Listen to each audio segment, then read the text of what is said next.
All right, guys, this thing that I like to read, and I like to do it right after we do these drills, is about a Medal of Honor recipient, Master Sergeant Roy Benavidez. And I'm going to take a few minutes and read through it here. It's a little lengthy, but I feel like it has value added, especially after what we just got done doing and with some of the operational guys that we have here as well. And whether you're operational or not, it's always, like Travis said earlier, excelling to that next point. You will not be defeated. It's that mindset.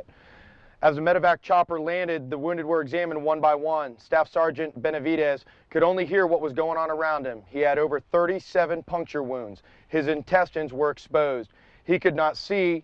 His eyes were caked in blood and unable to open. Neither could he speak, his jaw broken, clubbed by a North Vietnamese rifle. But he knew what was happening, and it was the scariest moment of his life, even more so than the earlier events of the day. He lay in a body bag, bathed in his own blood. Jerry Cottenham, a friend, screamed, "That's Benavidez. Get a doc." The doc arrived and placed his hand on Roy's chest to feel a heartbeat. He pronounced him dead. The physician shook his head. "There's nothing I can do for him." As the doctor bent over to zip up the body bag, Benavidez did the only thing he could think of to let the doctor know he was alive. He spit in the doctor's face. The surprised doctor reversed Roy's condition from dead to, "He won't make it, but we'll try." So again, what sucks now is I've got a guy working on me who doesn't really believe that he can fix me. So again, as medics out on a battlefield, we've got to work it as hard as we can, and I know some of you guys already do that. A 32-year-old Texas sharecropper had just performed for 6 hours one of the most remarkable feats in the Vietnam War. Benavidez, part of and I'll probably mispronounce this, Yaqui Indian and a part of Mexican, was a seventh grade dropout and an orphan who grew up taunted by the term dumb Mexican. But as Ronald Reagan noted, if the story of what he accomplished was made into a movie, nobody would believe it if it really happened.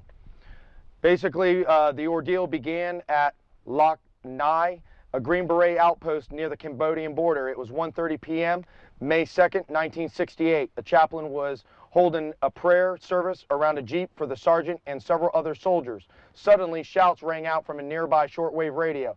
"Get us out of here," someone screamed. "For God's sakes, get us out of here." The 12-man team consisted of Sergeant First Class Leroy Wright, Staff Sergeant Lloyd Frenchy Masucio, Specialist 4 Brian O'Connor, and 9 Nung tribesmen monitoring enemy troop movements in the jungle had found itself surrounded by North Vietnamese Army Battalion. So that's a lot of guys. Without orders, Benavidez volunteered so quickly that he didn't even have time to bring an M16 when he dashed for the helicopter, preparing for a rescue attempt. The sole weapon he carried was a Bowie knife on his belt. "I'm coming with you," he told the 3 crew members. Airborne, they spotted soldiers in a tight circle. A few hundred enemy troops surrounded them in the jungle within some 25 yards off the Americans' positions. The chopper dropped in low, ran into wither and fire, quickly retreated, spotting a small clearing 75 yards away. Benavidez told the pilot, "Over there, over there."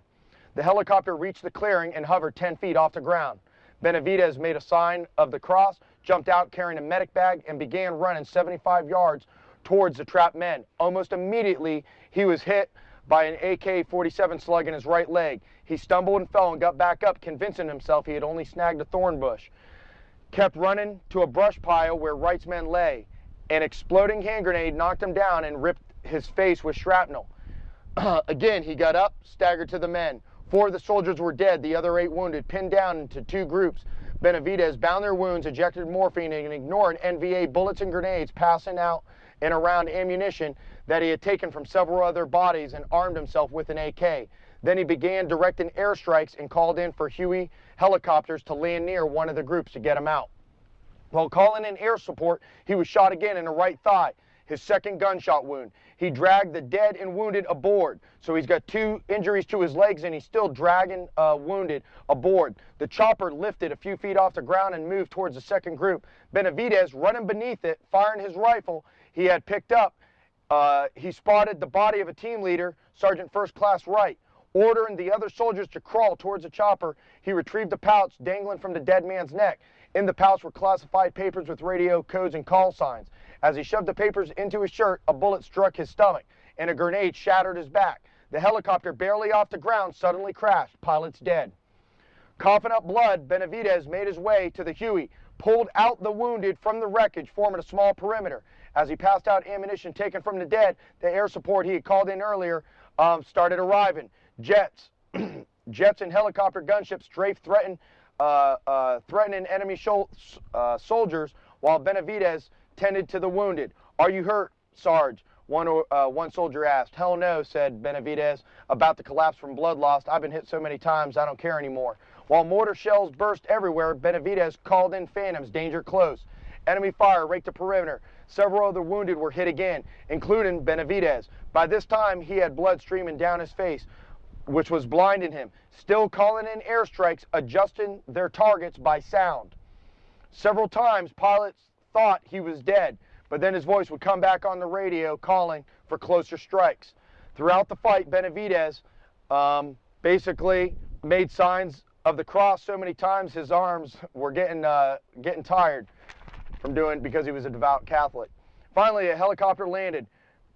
"Pray and move out," Benavidez told the men as he helped each one aboard. He carried a seriously wounded Frenchie Masuccio over his shoulder, but a fallen NVA soldier stood up, swung his rifle, and clubbed Benavidez in the head. Benavidez fell, rolled over, got up. Just as a soldier lunged forward with his bayonet, Benavidez grabbed it, slashing his right hand. He pulled the attacker toward him. His left hand drew his knife out, and he stabbed the NVA, but not before the bayonet poked completely through his left forearm. Benavidez dragged Masuccio to the chopper. He saw two more NVA materialize out of the jungle. He snatched a fallen AK-47 rifle, shot both. Benavidez made one more trip in the clearing, came back with a Vietnamese interpreter.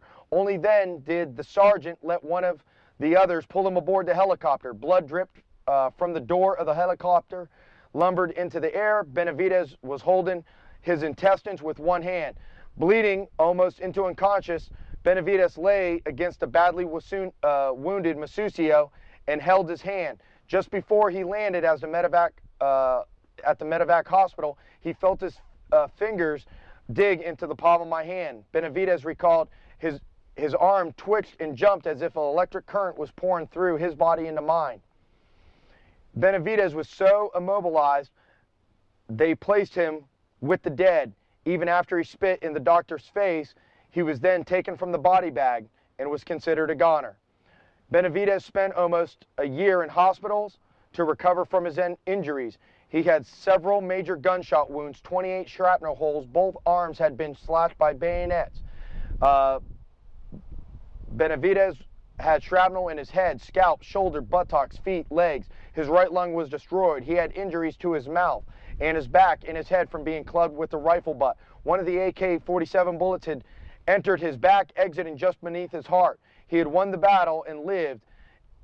When others were told about the battle was extremely awesome and extraordinary, he replied, "That's just my duty." Basically what happened was he was, because his commander didn't think he was going to live, they gave him the Navy Cross. It was like one of the fastest things to give somebody back then. They thought he died. When people realized he actually lived, and his commander realized that he lived, he was like, you're telling me Roy's still alive?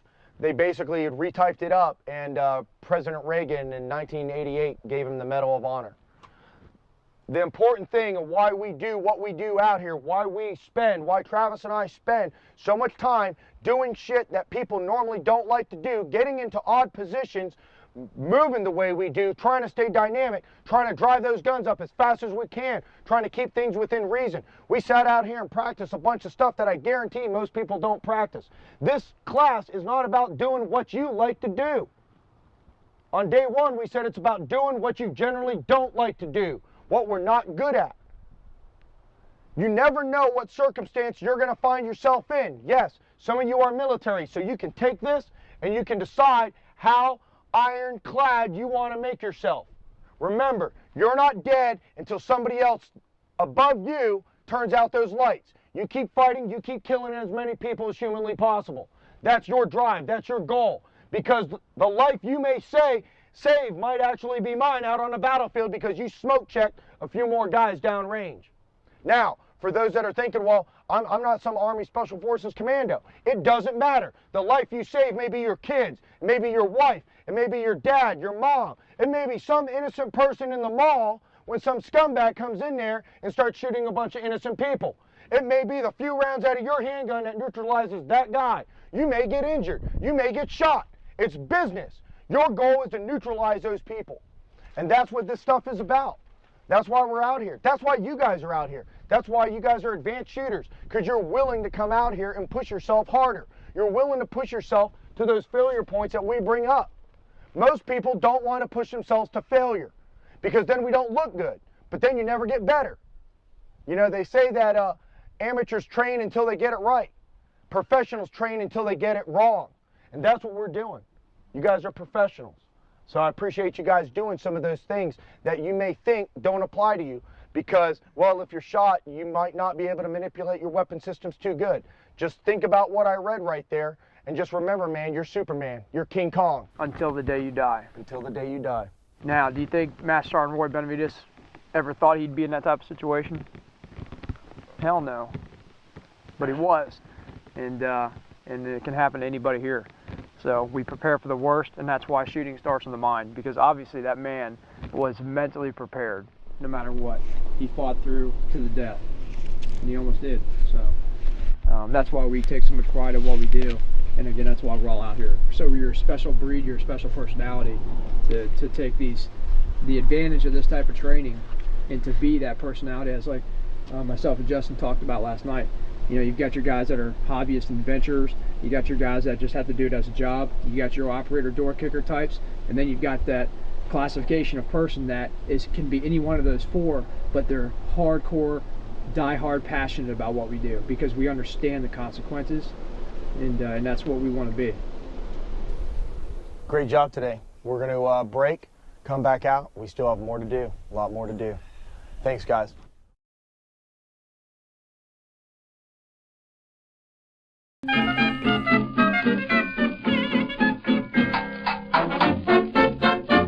En nog nooit eerder virtual reality gezien, dus ik hoop niet dat ik ga uithalen naar andere mensen. Ik heb zo'n 8 maanden geprobeerd en ik ben benieuwd of ik het nu wel een half uur volhoud.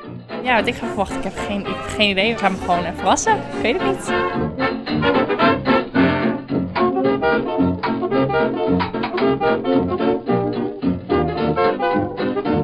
Ik vond het echt ontzettend spannend en ook echt heel echt. Ik vond het heel bijzonder. Ik vond vooral het stuk in New York. Als je dan in die helikopter hangt en je kijkt naar beneden, je ziet heel New York onder je. Ja, dat was super vet. Ja. Ik ben wel een beetje aan het bijkomen. Ik zat er op een gegeven moment te denken dat dit echt bestaat en dat je hierin zit. Ik vind het echt wel een beetje gek. Ja, het was wel magisch, ja. Het was voor mij de eerste keer en ik vond het echt super leuk. Maar ik vond een half uur ook wel genoeg, want het komt wel heel erg binnen. Verder de ambiance vond ik ook wel heel erg leuk trouwens. Ik kijk ontzettend trots terug op deze eerste VR-pop-up bioscoop van Europa. Waanzinnig gaaf resultaat dat wij hier nu staan. 330 gasten die we hebben gehad, die vanavond allemaal hun eerste VR-beleving hebben gehad. Ze hebben echt allerlei films meegemaakt, van horrorervaringen totdat ze midden in de straten van New York liepen, tot met U2 samen op wereldreis. En de reactie van mensen zijn allemaal zo waanzinnig enthousiast. Ja, ik hoop dat wij nog deze VR-ervaring naar veel meer mensen kunnen gaan brengen, want het is echt wel de toekomst van entertainment. Got a little